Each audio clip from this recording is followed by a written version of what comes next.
So you're such a powerful woman. You have this like powerful platform. What advice do you give women to empower themselves to find their voice?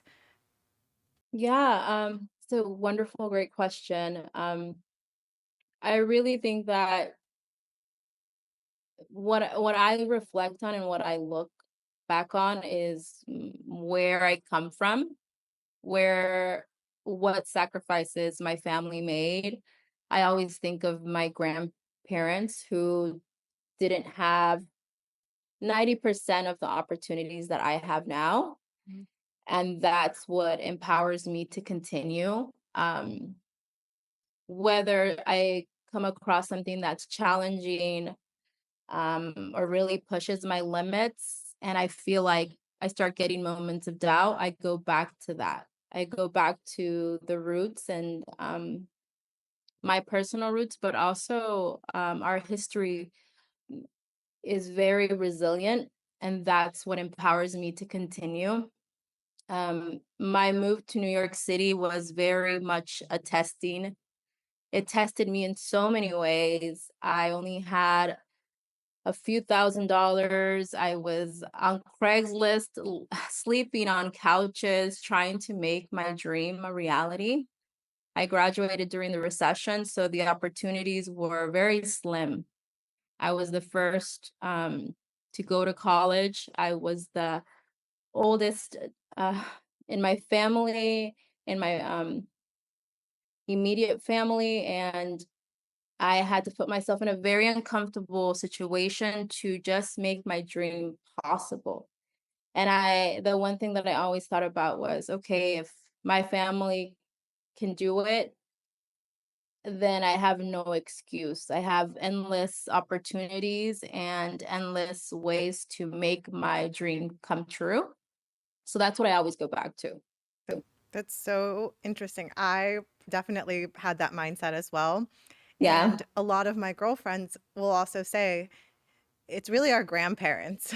Like just Yeah. like what you said, anybody that Mhm. knows me knows that I don't see anybody else as a father figure like I did my grandfather. He passed last year. Mhm. And I feel like I definitely did everything for him, like Yeah. everything. So I totally see where you're coming from. And I think a lot of Latino women, and maybe other women too, have that same, like, if our families could do it, like, we could do it too. We have no reason to really doubt what we're capable of. And also being women, I feel like we're constantly being tested, or a belief that we're not strong enough to be able to accomplish some goals because society says that we're weaker, that we're emotional, but really we have such a drive. Um, and that's something else that really pushes me too. When I came up with the name Latinas Poderosas, I have no idea where that name came from. I just remember going on Instagram and I was like, Latinas Poderosas, let me see if it's taken, and it wasn't. But I feel like it's such a, I mean, poderosa is means powerful. And that word comes up so many times. And I just feel like it resonates so much with folks. And again, it goes back to women are powerful. We're capable of so much. Um, and that's what I hope to remind women. I love that. You know, growing up, I felt like I had like this like identity crisis where I'm like trying to fit in with everyone. And I wasn't in a neighborhood where there was a lot of Latinos or Latinas at all. Mhm. Mhm. So it was like me and then one other person of color, and then everybody else was Caucasian. So Mhm. I was like trying to figure out how to respect my grandparents and my family and like embrace my culture, but then also adapt to this like Americanized culture.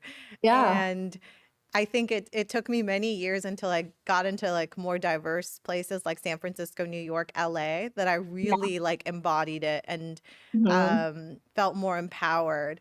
But I think there's a lot of people that never learn the Spanish, or Yeah. maybe don't really embrace those roots.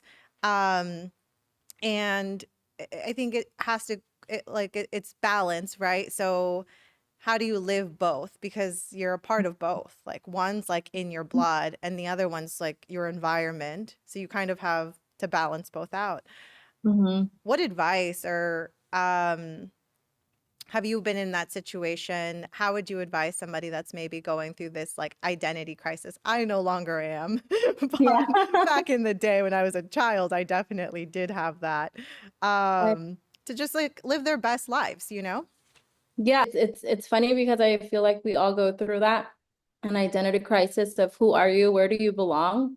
Um, my experience was actually the opposite of yours. Mm, So I grew up in my entire life has been very diverse. Um, but I also lived in Texas. yeah. So growing up, I remember I had one of my best friends happened to be Peruana, Peruvian. And we were just, I don't even remember what we were saying to each other in Spanish. And the teacher came over and she thought that we were cheating.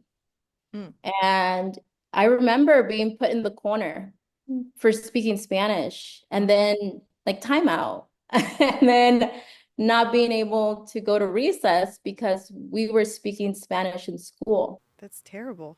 So it created this weird dynamic of at home, my dad insisted that we speak Spanish, but then they would go to work for many hours of the day. So we were left watching TV and everything was in English.